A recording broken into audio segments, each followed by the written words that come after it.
Good morning વિદ્યાર્થી મિત્રો, આ લેક્ચરમાં આપણે ખૂબ જ સરસ મજાની થિયરીઓ ભણવાની છે.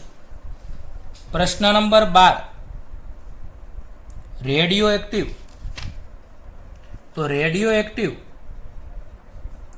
ક્ષયનો નિયમ. જો ક્ષય એટલે ઉત્સર્જન, પણ અહીંયા ચોપડીમાં આપણે ક્ષય લખ્યું છે. તો રેડિયો એક્ટિવ ક્ષયનો નિયમ લખો અને તારવો. બોલો, રેડિયો એક્ટિવ ક્ષયનો નિયમ લખો અને તારવો. તો ખૂબ જ સરસ મજાની એક વાત છે. તો નિયમ આ પ્રમાણે છે: આલ્ફા, બીટા કે ગેમા ક્ષય એટલે ઉત્સર્જન પામતા કોઈ રેડિયો એક્ટિવ નમૂનામાં એવું જણાયું છે કે એકમ સમયમાં ક્ષય પામતા ન્યુક્લિયસની સંખ્યા તે સમયે તે નમૂનામાં રહેલ અવિભાજિત ન્યુક્લિયસની કુલ સંખ્યાના સમપ્રમાણમાં હોય છે, જેને રેડિયો એક્ટિવ ક્ષયનો નિયમ કહે છે. તો આને હું થોડું ગાણિતિક લખું તો વધારે ખબર પડશે. સમજી લો કે આ કોઈ રેડિયો એક્ટિવ તત્વ છે. રેડિયો એક્ટિવ તત્વ છે જેમાં પ્રારંભમાં n જેટલા, એટલે કોઈ ટી સમયે n જેટલા તત્વો એ અવિભાજિત છે. અવિભાજિતનો મતલબ એની અંદર છે. અને ડેલ્ટા ટી જેટલા સમયમાં ડેલ્ટા n જેટલા ન્યુક્લિયસનું વિભાજન થાય છે. તો હું આ સમજો બરાબર, હું તમને સમજાવું સ્પષ્ટ અને સમજી લ્યો કે n બરાબર 100 છે, 100 ન્યુક્લિયસ છે, અને ડેલ્ટા n બરાબર ધારો કે 5 છે. તો 100 છે એ એની અંદર હતા એટલે એને અવિભાજિત કહેવાય. પણ એમાંથી 5નું ઉત્સર્જન થઈ ગયું. તો ઉત્સર્જન થઈ જાય એટલે એને વિભાજન કહેવાય. તો બહુ સમજવા જેવી વાત છે. બે શબ્દો પહેલા સમજી લ્યો. અવિભાજિત એટલે ઉત્સર્જાવાના બાકી છે, અને વિભાજિત એટલે ઉત્સર્જન થઈ ચૂક્યું છે. બોલો, અવિભાજિત એટલે ઉત્સર્જાવાના બાકી છે, અને વિભાજિતનો મતલબ કે તેનું ઉત્સર્જન થાય છે. તો બોલો, એટલું યાદ રાખજો કે કોઈ પણ રેડિયો એક્ટિવ તત્વ છે એમાં ધારો કે ટી સમયે અવિભાજિત ન્યુક્લિયસોની સંખ્યા n છે, અને તેમાંથી ડેલ્ટા ટી જેટલા સમયગાળામાં ડેલ્ટા n જેટલા ન્યુક્લિયસની સંખ્યા વિભાજન પામે છે. તો બોલો, અહીં ડેલ્ટા n અપોન ડેલ્ટા ટીને શું કહેવાય? તો આને કહેવાય એકમ સમયમાં ક્ષય પામતા ન્યુક્લિયસની સંખ્યા, જે અવિભાજિત ન્યુક્લિયસોની સંખ્યાના સમપ્રમાણમાં હોય છે.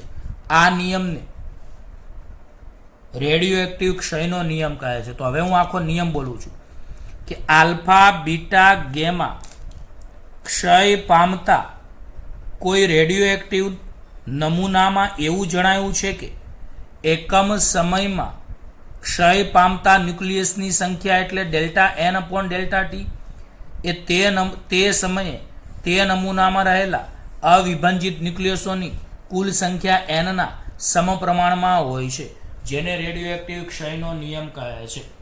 પાક્કું મોઢે થઈ જવું જોઈએ. બોલો, આલ્ફા, બીટા કે ગેમા ક્ષય એટલે ઉત્સર્જન પામતા કોઈ રેડિયો એક્ટિવ નમૂનામાં એવું જણાયું છે કે છેદને 1 એકમ કહેવાય. તો એકમ સમયમાં ક્ષય પામતા ન્યુક્લિયસની સંખ્યા એ તે સમયે તેમાં રહેલા, એટલે તે સમયે તે નમૂનામાં રહેલા અવિભાજિત ન્યુક્લિયસોની સંખ્યાના સમપ્રમાણમાં હોય છે, જેને રેડિયો એક્ટિવ ક્ષયનો નિયમ કહે છે. લાસ્ટ વારો મોઢે થઈ જવું જોઈએ. આલ્ફા, બીટા કે ગેમા ક્ષય પામતા એટલે ઉત્સર્જન પામતા કોઈ રેડિયો એક્ટિવ નમૂનામાં એવું જણાયું છે કે એકમ સમયમાં ક્ષય પામતા ન્યુક્લિયસોની સંખ્યા એટલે delta N upon delta t એ તે સમયે તે નમૂનામાં રહેલ અવિભાજિત ન્યુક્લિયસની કુલ સંખ્યાના સમપ્રમાણમાં હોય છે, જેને રેડિયો એક્ટિવ ક્ષયનો નિયમ કહે છે. ધારો કે કોઈ એક રેડિયો એક્ટિવ તત્વના નમૂનામાં ટી સમયે અવિભાજિત ન્યુક્લિયસોની કુલ સંખ્યા એન છે.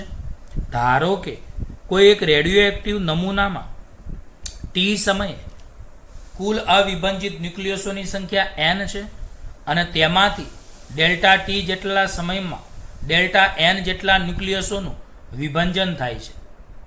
તો અહીં delta N upon delta T ચલે છે, એન કહી શકાય. બોલો, અહીં ક્ષય પામતા ન્યુક્લિયસોની સંખ્યા ડેલ્ટા એન હંમેશા ધન હોય છે. બોલો, ક્ષય એટલે કે ઉત્સર્જન પામતા ન્યુક્લિયસની સંખ્યા ડેલ્ટા એન એ હંમેશા ધન જ હોય છે. બીજું, અહીંયા ચલનની નિશાની દૂર કરો તો બોલો, ચલનની નિશાની દૂર કરો તો અચળાંક મુકાય lambda. Delta N upon delta T બરાબર લેમ્બડા એન, જ્યાં લેમ્બડાને રેડિયો એક્ટિવ નિયતાંક કહેવાય છે અથવા વિભાજન અચળાંક પણ કહેવાય છે અથવા ક્ષય અચળાંક પણ કહેવાય છે. આ યાદ રાખજો ખાસ, આ થિયરી ખૂબ જ અગત્યની છે. લેમ્બડાને રેડિયો એક્ટિવ નિયતાંક અથવા વિભાજન અચળાંક અથવા ક્ષય અચળાંક તરીકે ઓળખવામાં આવે છે. હવે જો સમયગાળો ડેલ્ટા ટી એ શૂન્ય ને અનુલક્ષીને લઈએ, એટલે સમયગાળો ડેલ્ટા ટી જો શૂન્યવત લઈએ આપણે, તો તમે લોકો limit delta T tends to 0 delta N upon delta T બરાબર લેમ્બડા એન લખી શકો છો.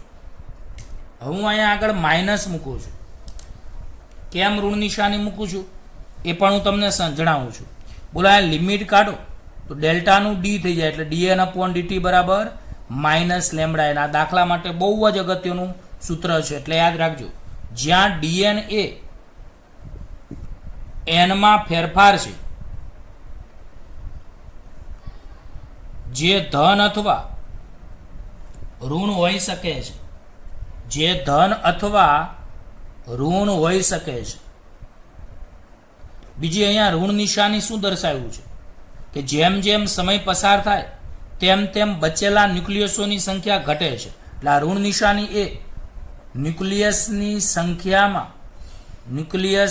સંખ્યામાં ઘટાડો સૂચવે છે. બરાબર છે. તો બોલો, જો સમયગાળો ડેલ્ટા ટી એ શૂન્યવત એટલે શૂન્યને અનુલક્ષીને લેવામાં આવે તો શૂન્યવત લેવાની સંજ્ઞા limit delta T tends to 0 delta N upon delta T બરાબર માઇનસ લેમ્બડા એન. લિમિટ કાઢો તો ડેલ્ટાનું સ્મોલ ડી થઈ જાય, તો ડીએન અપોન ડીટી બરાબર માઇનસ લેમ્બડા એન. બોલો, અહીં ડીએન એ એનમાં ફેરફાર છે, જે ધન પણ હોઈ શકે અથવા ઋણ પણ હોઈ શકે છે. અહીં ઋણ નિશાની સૂચવે છે કે જેમ જેમ સમય પસાર થાય તેમ ન્યુક્લિયસની સંખ્યામાં શું થાય છે? ઘટાડો. એટલે ઋણ નિશાની એ જેમ જેમ સમય પસાર થાય તેમ ન્યુક્લિયસની સંખ્યામાં ઘટાડો સૂચવે છે. હવે સમીકરણ 1 ને નીચે મુજબ પણ લખી શકાય છે.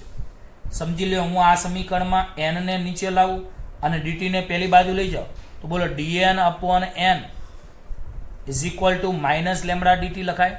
બોલો, આમાં હું n ને નીચે લાવું, dt ને આમ લઈ જાઉં તો dn અપોન n બરાબર માઇનસ લેમ્બડા dt. હવે આપણે બંને બાજુ સંકલન લેતા, ચલો બંને બાજુ સંકલન લો તો ઇન્ટિગ્રેશન dn અપોન n બરાબર ઇન્ટિગ્રેશન માઇનસ લેમ્બડા dt. બંને બાજુ સંકલન લો તો ઇન્ટિગ્રેશન dn અપોન n બરાબર ઇન્ટિગ્રેશન માઇનસ લેમ્બડા dt. હવે એક વાત યાદ રાખો, બોલો પ્રારંભમાં જ્યારે t બરાબર 0 સમય હોય ત્યારે ધારો કે પ્રારંભમાં અવિભાજિત ન્યુક્લિયસોની સંખ્યા n0 છે. હવે t બરાબર t સમય ધારો કે અવિભાજિત ન્યુક્લિયસોની સંખ્યા n છે. તો આપણે અહીંયા ધારણા કરીએ કે ધારો કે આપેલ નમૂનામાં અને સાઈડમાં તમે અહીંયા વાક્ય લખી શકો છો કે ધારો કે આપેલ નમૂનામાં ટી બરાબર 0 સમયે અવિભાજિત ન્યુક્લિયસોની સંખ્યા n0 છે અને ટી બરાબર ટી સમયે અવિભાજિત એટલે બચેલા, અવિભાજિતનું બીજું નામ બચેલા, અને વિભાજિત એટલે ઉત્સર્જાયેલા. આ શબ્દ જરા યાદ રાખી લેજો. બોલો, અવિભાજિત એટલે બચેલા અને વિભાજિત એટલે ઉત્સર્જાયેલા. તો બોલો, આપેલ નમૂનામાં ધારો કે ટી બરાબર 0 સમયે બચેલા એટલે કે અવિભાજિત ન્યુક્લિયસોની સંખ્યા n0 છે અને ટી બરાબર ટી સમયે બચેલા એટલે કે અવિભાજિત ન્યુક્લિયસોની સંખ્યા n છે. હવે આમાં તમે વ્યવસ્થિત સાદુરૂપ આપો તો એક પદ હું એક્સ્ટ્રા કરું, n0 n 1/n dn. આમાં માઇનસ લેમ્બડા અચળ 0 થી t 1 dt. ચલો હવે આનું સંકલન કરો તો બોલો 1/n નું સંકલન ln n થાય અને લિમિટમાં n0 થી n બરાબર માઇનસ લેમ્બડા 1 dt નું સંકલન t લિમિટ 0 થી t.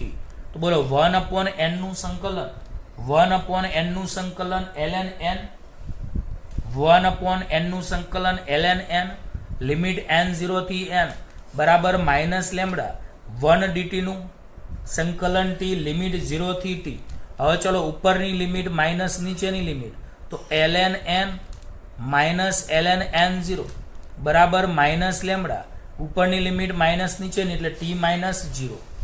બધાને ખબર હશે કે બાદ બાકી હોય તો લોગ કાઢો તો બાદ બાકી હોય તો ભાગાકાર લખાય, એટલે ln n/n0 બરાબર માઇનસ લેમ્બડા t. હવે તમને ખબર છે અહીંયા આધાર કંઈ ના હોય એટલે e હોય, તો માઇનસ લેમ્બડા t ને તમે આ બાજુ લાવો અને n/n0 ને આ બાજુ લઈ જાઓ તો આવું લખાય, e માઇનસ લેમ્બડા t બરાબર n/n0. તો ફરી વાર ચલો આટલું સાદુરૂપ તમને ખાસ શીખવાડી દો. તો બોલો dn/dt બરાબર માઇનસ લેમ્બડા n આયા. હવે આ સમીકરણમાં હું n ને નીચે લાવું, dt ને આમ લઈ જાઓ તો dn/n બરાબર માઇનસ લેમ્બડા dt. હવે બંને બાજુ સંકલન લેતા ઇન્ટિગ્રેશન n0 થી n dn/n બરાબર ઇન્ટિગ્રેશન માઇનસ લેમ્બડા dt. હવે આપણે લિમિટ ધારી છે કે t બરાબર 0 સમયે અવિભાજિત એટલે કે બચેલા ન્યુક્લિયસ n0 છે અને t બરાબર t સમયે અવિભાજિત એટલે કે બચેલા ન્યુક્લિયસ n છે. તો એનો મતલબ n0 થી n સંકલન 1/n dn બરાબર માઇનસ લેમ્બડા બાર ઇન્ટિગ્રેશન 0 થી t 1 dt. બોલો 1/n નું સંકલન ln n લિમિટ n0 થી n બરાબર માઇનસ લેમ્બડા 1 dt નું સંકલન t લિમિટ 0 થી t. હવે બોલો ઉપરની લિમિટ માઇનસ નીચેની લિમિટ એટલે ln n minus ln n0 બરાબર માઇનસ લેમ્બડા, ઉપરની લિમિટ માઇનસ નીચેની એટલે t માઇનસ 0. તો બોલો બાદ બાકી કાઢો તો ભાગાકાર એટલે ln n/n0 બરાબર માઇનસ લેમ્બડા dt. તો બોલો બધાને ખબર છે બાદ બાકી કાઢો લોગમાં તો ભાગાકાર થાય એટલે ln n/n0 બરાબર માઇનસ લેમ્બડા t. હવે તમને ખબર છે અહીંયા આધાર કંઈ ના હોય તો e હોય. હવે માઇનસ લેમ્બડા આપણે 11 સાયન્સમાં શીખવાડેલું જ આવું, આ માઇનસ લેમ્બડા ટીને આ બાજુ લાવો અને n/n0 ને આ બાજુ લઈ જાઓ તો e માઇનસ લેમ્બડા ટી બરાબર n/n0 બરાબર. ટૂંકમાં હવે આપણે અહીંયા n/n0 બરાબર e માઇનસ લેમ્બડા ટી તમે લખી શકો છો. તો બોલો આપણે n/n0 બરાબર e માઇનસ લેમ્બડા ટી લખાય. n0 ને પહેલી બાજુ લઈ જાઓ તો n બરાબર n0 e minus lambda T. તો આ સમીકરણ પણ રેડિયોએક્ટિવ ક્ષય દર્શાવે છે. તો એની જે ઘાત આવે એને ચર ઘાતાંકીય વિધેય કહેવાય. તો બોલો અહીં આ નિયમને રેડિયોએક્ટિવ તત્વ માટેનો ચર ઘાતાંકીય નિયમ કહે છે. બોલો આ નિયમને શું કહેવાય છે? તો રેડિયોએક્ટિવ તત્વ માટેનો ચર ઘાતાંકીય નિયમ કહેવાય છે. હવે પ્રશ્ન નંબર 13, આજે ઈની ઘાત આવે છે ને ચર ઘાતાંકીય વિધેય કહેવાય. તો પ્રશ્ન 13, રેડિયોએક્ટિવ નમૂનામાં અવિભાજિત ન્યુક્લિયસોની સંખ્યા n વિરુદ્ધ સમય ટીનો આલેખ દોરો અને તેના લક્ષણો જણાવો.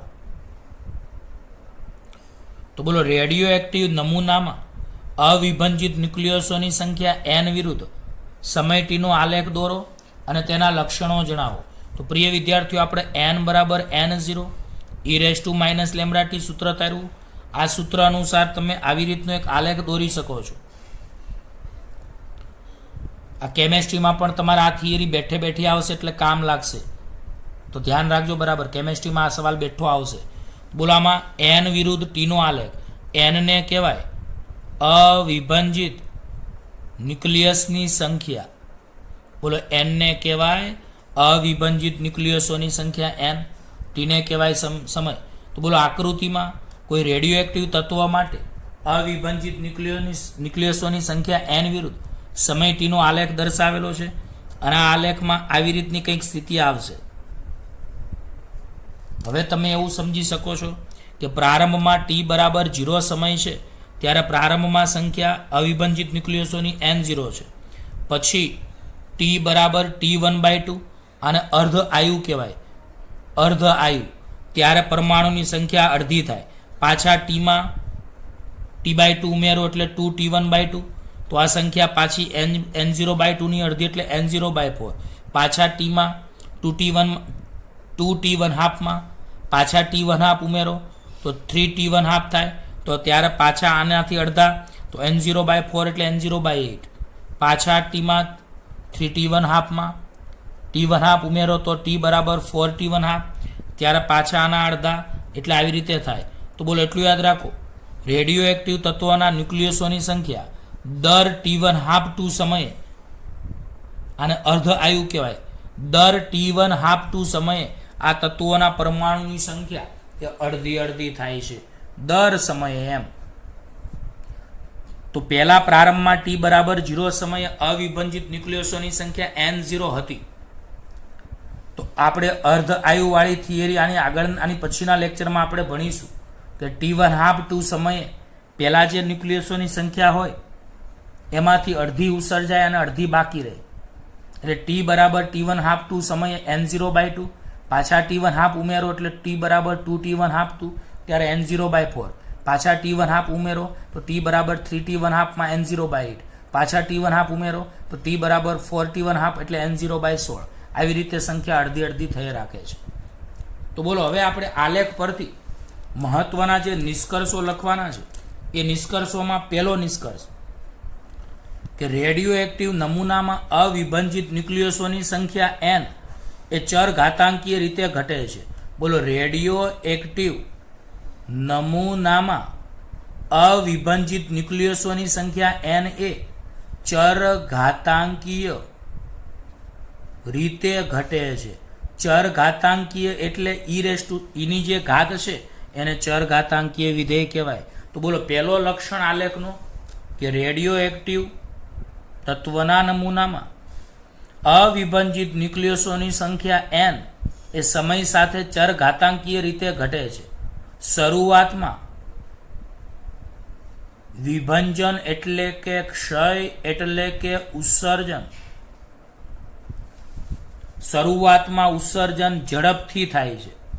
તો બોલો શરૂઆતમાં વિભંજન એટલે કે ઉત્સર્જન ઝડપથી થાય છે. ત્યાર પછી વિભંજન ક્રમશઃ ધીમે ધીમે થાય છે. આવા વક્રને, તો આ જે આલેખ તમને દેખાઈ રહ્યો છે એને ક્ષય વક્ર કહેવાય છે.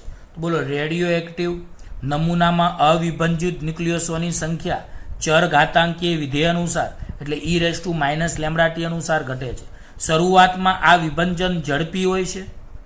ત્યાર પછી જેમ જેમ સમય પસાર થાય છે તેમ તેમ આ વિભંજન ક્રમશઃ ધીમે ધીમે ઘટે છે. આવા વક્રને ક્ષય વક્ર તરીકે ઓળખવામાં આવે છે. નંબર 2, આલેખ પરથી વિભંજન દર અને અર્ધાયુની સંજ્ઞા t1/2, વિભંજન દર એટલે dn/dt શોધી શકાય છે, જે આપણે આની પછીની થિયરીઓમાં ભણીશું. તો બોલો આ આલેખ પરથી વિભંજન દર એટલે dn/dt અને અર્ધ આયુ એટલે t1/2 શોધી શકાય છે. ત્રીજું, જો ક્ષય નિયતાંક લેમડા મોટો હોય તો વિભાજન દર મોટો હોય. કારણ કે બધા જાણો છો કે આપણે આગળના થિયરીમાં dn/dt is equal to minus lambda N સૂત્ર ભણી ગયા. આ સૂત્ર મુજબ બોલો, જો ક્ષય નિયતાંક લેમડા મોટો હોય તો વિભાજનનો દર મોટો હોય. જો ક્ષય નિયતાંક લેમડા નાનો હોય તો વિભાજનનો દર dn/dt નાનો હોય. અને ચોથો ગુણધર્મ કે રેડિયો એક્ટિવ પદાર્થના પ્રકારે ધ્યાનમાં ન લેતા તેનો સંપૂર્ણ ક્ષય થતા અનંત સમય લાગે છે. બોલો, રેડિયો એક્ટિવ તત્વના પ્રકાર ઉપર આપણે ધ્યાન ન રાખીએ તો રેડિયો એક્ટિવ તત્વને સંપૂર્ણ ઉત્સર્જન પામતા અનંત સમય એટલે ખૂબ જ મોટો સમય લાગે છે.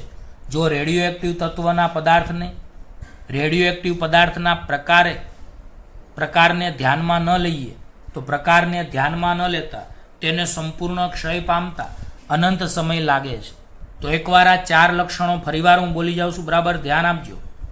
પહેલું લક્ષણ કે રેડિયો એક્ટિવ નમૂનામાં અવિભાજિત ન્યુક્લિયસોની સંખ્યા સમય સાથે ચર ઘાતાંકીય વિધેય અનુસાર એટલે કે e−λt અનુસાર ઘટે છે. શરૂઆતમાં વિભાજન ઝડપથી થાય છે, ત્યારબાદ વિભાજન ક્રમશઃ ધીમે ધીમે ઘટે છે. શરૂઆતમાં વિભાજન ઝડપી થાય છે, ત્યારબાદ વિભાજન ક્રમશઃ ઘટે છે. આ આલેખને ઉત્સર્જન વક્ર અથવા ક્ષય વક્ર અથવા વિભાજન વક્ર તરીકે પણ ઓળખવામાં આવે છે. બીજું, આલેખ પરથી વિભાજન દર dn/dt અને અર્ધાયુ T1/2 શોધી શકાય છે. બીજું, આ dn/dt બરાબર માઇનસ લેમડા એન સૂત્ર પરથી જેમ ક્ષય નિયતાંક લેમડા મોટો તે વિભાજન દર dn/d મોટો, જેમ ક્ષય નિયતાંક લેમડા નાનો તે વિભાજન દર નાનો. બીજું, રેડિયો એક્ટિવ પદાર્થના પ્રકારને જો ધ્યાનમાં ન લેવામાં આવે તો તેને સંપૂર્ણ ક્ષય પામતા રેડિયો એક્ટિવ તત્વને સંપૂર્ણ ક્ષય પામતા અનંત સમય લાગે છે. પ્રશ્ન નંબર 14, પ્રિય વિદ્યાર્થીઓ, ક્ષય નિયતાંકની સમજૂતી આપો અને વ્યાખ્યા આપો. તો હવે ધ્યાન આપજો, હમણાં જ આપણે એક સૂત્ર ભણી ગયા કે રેડિયો એક્ટિવ ક્ષયના નિયમ પરથી dn/dt બરાબર માઇનસ લેમડા એન. તો આમાં લેમડાને કરતા બનાવો તો માઇનસ આ બાજુ, તો લેમડા બરાબર માઇનસ dn/dt અપોન n. સૂત્રમાં કરતા બનાવતા આવડે ને પ્રિય વિદ્યાર્થીઓ? તો બોલો, રેડિયો એક્ટિવ ક્ષયના નિયમ પરથી આપણે dn/dt બરાબર માઇનસ લેમડા એન જાણીએ છીએ. આમાંથી લેમડાને કરતા બનાવો તો લેમડા બરાબર માઇનસને આ બાજુ લાવો તો માઇનસ dn/dt અને અપોન n. તો બોલો, લેમડા બરાબર માઇનસ dn/dt અપોન n. જ્યાં dn એ dt સમયમાં ક્ષય પામતા ન્યુક્લિયસની સંખ્યા. તો યાદ રાખજો, dn એ dt સમયમાં ક્ષય પામતા ન્યુક્લિયસની સંખ્યા છે. પછી અલ્પવિરામ આપણે પેમ્પલેટમાં નથી છપાણું. n એ t સમયે બચેલા ન્યુક્લિયસની સંખ્યા છે. આ ન્યુક્લિયસની સંખ્યા પેમ્પલેટમાં નથી છપાણું. અને લેમડા એ રેડિયો એક્ટિવ અચળાંક અથવા ક્ષય નિયતાંક છે. તો તમે આ બરાબર યાદ રાખજો, પેમ્પલેટમાં થોડો સુધારો કરી લેજો.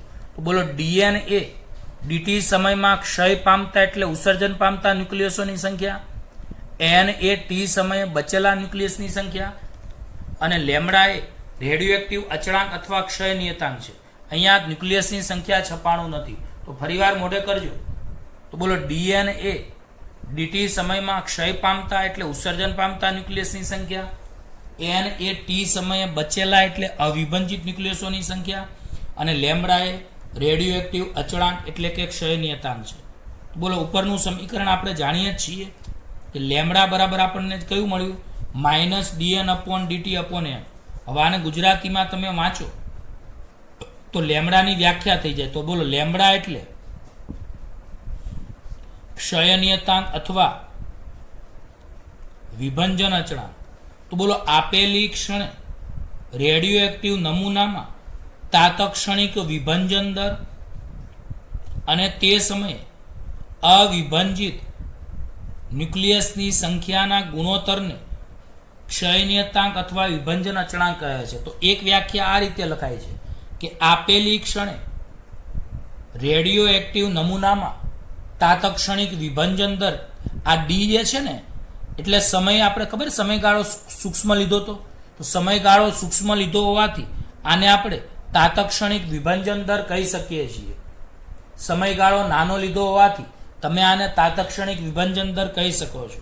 તો યાદ રાખજો ફરીવાર કે આપેલી ક્ષણે રેડિયો એક્ટિવ નમૂનામાં તાત્ક્ષણિક વિભંજન દર એટલે સૂક્ષ્મ વિભંજન દર dn અપોન dt તેમજ તે સમયે અવિભંજિત ન્યુક્લિયસોની સંખ્યાના ગુણોત્તરને ક્ષય નિયતાંક અથવા વિભંજન અચળાંક કહે છે. બીજી વ્યાખ્યા આની આપણે આપવી હોય તો આપી શકાય છે કે એકમ સમયમાં રેડિયો એક્ટિવ નમૂનાની વિભંજન પામવાની સંભાવનાને ક્ષય નિયતાંક કહે છે. એટલે આનું બીજું સૂત્ર આ રીતે બનાવી શકાય. એને આપણે ઉપર લઈ જઈએ, ડીટી નીચે લઈ જઈએ તો આને કહેવાય વિભંજન પામવાની સંભાવના.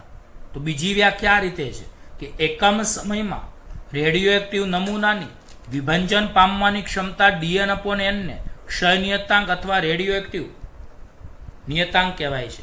તો ચલો ફરીવાર એકવાર બે વ્યાખ્યા બોલી જાઉં છું કે આપેલી ક્ષણે રેડિયો એક્ટિવ નમૂનામાં તાત્ક્ષણિક વિભંજન દર dn અપોન dt અને તે સમયે અવિભંજિત ન્યુક્લિયસોની સંખ્યાના ગુણોત્તરને ક્ષય નિયતાંક અથવા વિભંજન અચળાંક કહે છે. ફરીવાર આપેલી ક્ષણે રેડિયો એક્ટિવ નમૂનામાં તાત્ક્ષણિક વિભંજન દર dn અપોન dt અને તે સમયે અવિભંજિત ન્યુક્લિયસોની સંખ્યાના ગુણોત્તરને ક્ષય નિયતાંક અથવા વિભંજન અચળાંક કહે છે. ચલો આ સૂત્ર ઉપરથી dt ને નીચે લાવો, n ને ઉપર લઈ જાઓ તો લેમડા બરાબર minus dn upon n upon dt. તો ચલો આની વ્યાખ્યા બીજી રીતે બોલવી હોય તો એકમ સમયમાં રેડિયો એક્ટિવ નમૂનાની વિભંજન પામવાની સંભાવના dn અપોન n ને ક્ષય નિયતાંક લેમડા કહે છે. બરાબર. ચલો ફરીવાર બીજી વ્યાખ્યા, એકમ સમયમાં રેડિયો એક્ટિવ નમૂનાની વિભંજન પામવાની સંભાવના dn અપોન n ને ક્ષય નિયતાંક કહે છે. હવે પ્રિય વિદ્યાર્થીઓ પ્રશ્ન 15 પછી ભણીશું. પ્રશ્ન 16 ભણીએ કે રેડિયો એક્ટિવિટી ના જુદા જુદા એકમો લખો. તો એક વાત કહું, રેડિયો એક્ટિવિટીની સંજ્ઞા I છે જેને dn અપોન dt કહેવાય છે અને રેડિયો એક્ટિવિટી એટલે I, એનું બીજું નામ વિભંજનનો દર. તો બોલો I એટલે radio activity, dn upon dt એટલે વિભંજનનો દર. તો એક વાત યાદ રાખજો બરાબર. તો આનો એક એકમ બેકવેરલ છે. એક બેકવેરલ બરાબર એક વિભંજન પ્રતિ સેકન્ડ. ચલો આનો બીક્યુ એટલે બેકવેરલ. આનો બીજો એકમ છે એક CI એટલે 3.7 ગુણ્યા 10 વિભંજન પ્રતિ સેકન્ડ. CI એટલે ક્યુરી. બરાબર છે. અને ત્રીજો એકમ છે RD. RD એટલે રધરફર્ડ. એક રધરફર્ડ બરાબર 10⁶ વિભંજન પ્રતિ સેકન્ડ. તો એકદમ સરળ છે. તો બોલો dn અપોન dt ને વિભંજનનો દર કહેવાય છે. એનું બીજું નામ રેડિયો એક્ટિવિટી I. તો રેડિયો એક્ટિવિટી I બરાબર વિભંજનનો દર.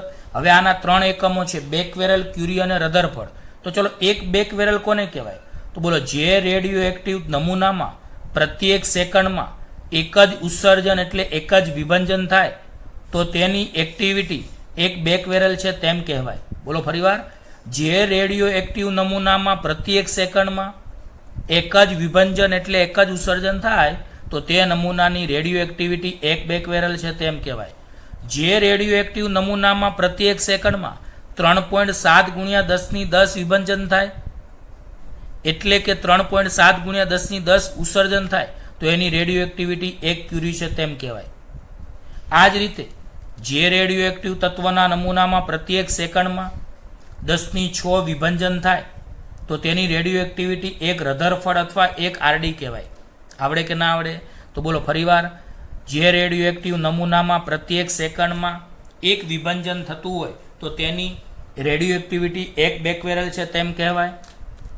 બીજું, જે રેડિયો એક્ટિવ તત્વના નમૂનામાં પ્રત્યેક સેકન્ડમાં 3.7 × 10⁻10 વિભંજન એટલે કે ઉત્સર્જન થાય તો તેની રેડિયો એક્ટિવિટી 1 ક્યુરી છે તેમ કહેવાય. અને જે રેડિયો એક્ટિવ તત્વના નમૂનામાં પ્રત્યેક સેકન્ડમાં 10⁶ એટલે 10 લાખ વિભંજન થાય તો આવા તત્વોની રેડિયો એક્ટિવિટી 1 રધરફર્ડ એટલે 1 આરડી છે તેમ કહેવાય. તો આ એમસીક્યુમાં પૂછાય 1 બીક્યુ બરાબર એટલે 1 બેકવેરલ બરાબર 1 વિભંજન પ્રતિ સેકન્ડ, 1 સીઆઈ એટલે 1 ક્યુરી બરાબર 3.7 × 10⁻10 વિભંજન પ્રતિ સેકન્ડ, 1 આરડી એટલે 1 રધરફર્ડ બરાબર 10⁶. 1 મિલી ક્યુરી લખવું હોય તો આમાં તમારે 3 ઘાત બાદ કરવી પડે એટલે 3.7 × 10⁻7 વિભંજન પ્રતિ સેકન્ડ, અથવા આને 10⁻³ ક્યુરી પણ લખાય છે. બોલો 1 માઇક્રો ક્યુરી લખવું હોય તો 3.7 આમાંથી 6 ઘાત બાદ થાય એટલે 10⁴ વિભંજન પ્રતિ સેકન્ડ લખાય, અથવા 10⁻6 ક્યુરી પણ લખાય છે. ખ્યાલ આવી જશે? ફરીવાર હું તમને સમજાવી દઉં, યાદ રાખજો. બોલો 1 મિલી ક્યુરી, તો મિલીની જગ્યાએ 10⁻³ ક્યુરીની જગ્યાએ 3.7 × 10⁻10 વિભંજન પ્રતિ સેકન્ડ. તો આના આધારે તમે 3.7 × 10⁻7 વિભંજન પ્રતિ સેકન્ડ લખી શકો છો. એક આ રીત. બીજું 1 મિલી ક્યુરી બરાબર, મિલી એટલે 10⁻³ ક્યુરી, આવું લખી શકાય. બીજું 1 માઇક્રો ક્યુરી એટલે, તો માઇક્રો એટલે 10⁻6, ક્યુરી એટલે 3.7 × 10⁻10 વિભંજન પ્રતિ સેકન્ડ, એટલે 3.7 × 10⁻10 માંથી 6 જાય તો કેટલા વધે? 4 વિભંજન પ્રતિ સેકન્ડ. અથવા તમે 1 માઇક્રો ક્યુરી બરાબર 10⁻6 ક્યુરી પણ લખી શકો છો. તો પ્રિય વિદ્યાર્થીઓ, હવે બાકીનું આપણે આની પછીના લેક્ચરમાં ભણીશું. આ લેક્ચરમાં જે પણ ચલાવ્યું એ બહુ જ અગત્યનું હતું એટલે પાક્કું મોઢે કરજો. Bye bye.